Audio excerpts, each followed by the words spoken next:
Estudio Bíblico Semana 13, día 6. Segunda de Samuel, capítulos 8 al 11. El éxito, la tentación y las consecuencias del pecado. En estos capítulos del Segunda de Samuel se presentan dos aspectos que hacen un gran contraste en la vida de David. Aquí vemos el éxito y la expansión de su reino. Dios le concedía victorias y David comenzaba a gobernar con justicia. Mas, sin embargo, más adelante vimos uno de los capítulos más oscuros de la vida de David, su pecado con Betsabé y el asesinato de Urías. Estos capítulos nos enseñan que la bendición y el éxito no nos hacen inmunes a la tentación. Es muy importante, amados, mantenernos vigilantes, como dice la Escritura, mantenernos dependiendo de Dios para evitar el caer en el pecado, ya que el pecado siempre tiene consecuencias. Segunda de Samuel 11:27 dice, pero esto que David había hecho le desagradó al Señor. Este versículo nos demuestra que aunque los pecados pueden ser ocultos ante los hombres, nada, escúchalo bien, nada puede ser escondido ante Dios. Ni siquiera cuando nos escondemos en el closet. Te aseguro que ahí también el Señor nos está viendo. Él ve nuestro corazón. Él nos llama a vivir en obediencia y arrepentimiento. Qué importante lección. En 2 de Samuel 8:9 vimos la justicia y la fidelidad de David. Recordemos cómo David conquistaba tantas naciones, estableciendo su reino con justicia. También vimos la misericordia a Mefiboset, el hijo de Jonatán, cumpliendo su pacto de lealtad. David no se olvidó de eso. Segunda de Samuel 8:15 dice, David reinó sobre todo Israel, gobernando con justicia y rectitud a todo su pueblo. Él no solamente fue un líder exitoso en la guerra, sino que también demostraba compasión al honrar su promesa con la descendencia de Jonatán. Y esta actitud de David nos hace reflexionar y pensar si nosotros somos justos en cómo tratamos a los demás. Incluso cuando tenemos cierto poder o cierto éxito, cierta posición, tal vez posición social, ¿cómo tratamos a aquellos que tienen menos que nosotros? ¿Los tratamos con justicia? Esta es una muy buena pregunta. Amados, el éxito no debe de alejarnos de la justicia ni del compromiso con Dios y con los demás. Debemos de usar nuestras bendiciones en todo momento para hacer el bien. No hay que olvidarnos que todo es de Dios, que todo viene de Él y que todo es para Él. Gloria al Señor. En 2 de Samuel 10 vimos la victoria sobre los amonitas y la confianza de Dios. Recordemos que los amonitas, al desconfiar de la intención de David, le declaraban la guerra. A partir de esa alianza de los amonitas con los arameos, David y su ejército lograban la victoria porque confiaban en Dios. Así que en lugar de temer esta alianza entre varios, David sabía que confiar en Dios era en realidad el éxito más grande. Segunda de Samuel 10:12 dice, ánimo, seamos valientes por nuestro pueblo y por las ciudades de nuestro Dios, que el Señor haga lo que bien le parezca. Joab y su ejército enfrentaban esta batalla con confianza en Dios. Ellos sabían que Dios tenía el control completo. Y esto debe de hacernos pensar en la manera en cómo nosotros enfrentamos nuestras dificultades. ¿Lo hacemos con fe? ¿Lo hacemos con temor?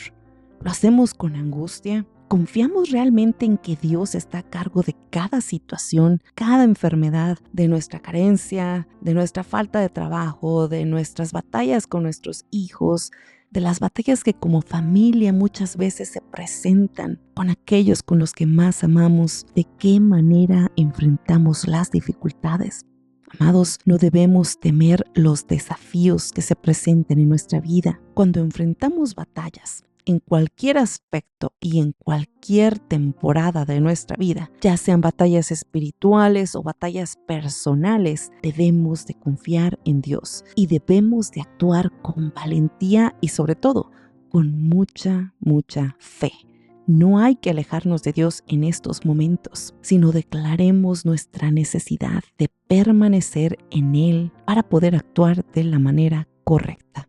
En 2 de Samuel 11 vimos el pecado de David con Betsabé y sus grandes consecuencias. vimos cómo David, en lugar de estar en una batalla, había decidido quedarse en el palacio y caer en la tentación con Betsabé. Qué gran ejemplo para todos nosotros, que nos hace comprender que incluso aquellos que tienen grandes victorias, que tratan de mantenerse alineados de acuerdo al plan de Dios, también pueden caer en pecado. David, para encubrir su pecado, ordenaba la muerte de Urías, el esposo de Betsabé. Y aunque esta terrible acción lograba en ese momento ocultar su terrible crimen ante los hombres, Dios, como lo hablamos anteriormente, por supuesto que vio lo que David había hecho. Segunda de Samuel 11:27 dice: pero esto que David había hecho le desagradó al Señor. Amados, la complacencia y la falta de vigilancia llevaron a David a caer en un pecado que tuvo consecuencias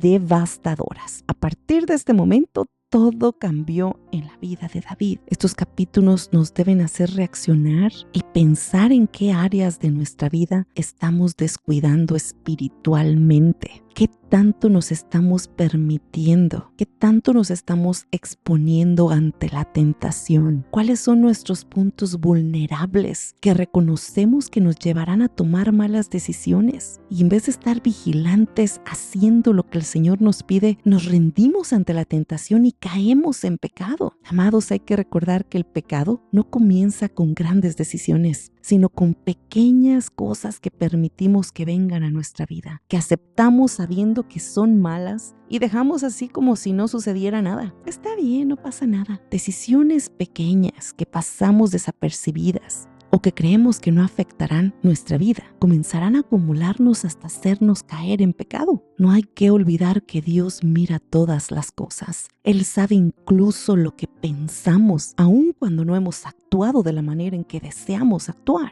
Debemos de estar alerta y buscar a Dios continuamente para evitar caer en esas trampas del pecado que están constantemente como luces encendidas atrayéndonos hacia Él. Mateo 26:41 dice: velen y oren para que no caigan en tentación. El espíritu está dispuesto, pero el cuerpo es débil. Nuestro Señor Jesucristo le decía a sus discípulos en el Getsemaní estas palabras, exhortándolos a mantenerse en oración para que ellos no cayeran en la debilidad humana, porque no somos perfectos, amados, porque somos pecadores, porque sin Dios no podemos lograr evitar caer en tentación. Así como David bajó la guardia en aquel momento que cometió adulterio y cayó en pecado, nosotros también debemos de estar vigilantes constantemente, no descuidarnos. Debemos de reconocer que dependemos de Dios para poder resistir todas las tentaciones que se presenten en nuestra vida. Porque, amados, la tentación es una realidad en la vida. Siempre se va a presentar. Pero la clave para vencer cualquier tentación que se presente es la oración. Es la vigilancia espiritual. Reconocer qué es lo que está sucediendo en realidad. Aquello que se ve bonito, que se ve divertido, que dices, es solamente hoy, no pasa nada. Debemos cerrar la puerta a todo lo que parece bueno, divertido o aquello que parece que podemos ocultar ante Dios. Lo que creemos podemos ocultar ante el mundo cuando nos encerramos en nuestra habitación, que nadie se dará cuenta. Hay que recordar que no podemos confiar en nuestra propia fuerza, sino en la fortaleza espiritual que viene solamente de Dios. Esta es la única manera. Hoy deseo exhortarte, recordarte que Dios nos da el éxito, Dios nos llena de bendiciones, pero no debemos de bajar la guardia porque si no iremos tropezando a cada paso que demos en nuestro camino. La historia de David nos muestra que el pecado puede alcanzarnos cuando menos lo esperamos, cuando todo está yendo bien, cuando todo parece perfecto. Si no estamos atentos, seguro que caeremos en pecado. Hay que ser fieles a Dios no solamente en los tiempos de fracaso y necesidad, sino sobre todo en los tiempos de victoria, de abundancia, en los momentos que creemos que estamos en la cima del mundo y que no nos hace falta nada y que no necesitamos de Dios. Es precisamente aquí cuando más vulnerables nos convertimos. Hay que estar vigilantes para no caer en la complacencia. No hay que olvidarnos de esto. Hoy te pregunto, ¿en qué áreas de tu vida has bajado la guardia y necesitas buscar nuevamente la dirección de Dios? Hoy te invito a que escribas en un cuaderno todas esas situaciones en las que tú crees que has bajado la guardia, en las que has permitido que el pecado entre a tu vida y que te hacen pensar que porque la gente no ve lo que estás cometiendo, crees que tampoco Dios te está viendo. Y reflexiona y ora para pedir perdón, para pedirle a Dios que te dé la fortaleza para cambiar esa actitud, para reconocer que necesitas depender de Él para guiar tus pasos. Y Dios seguramente te responderá.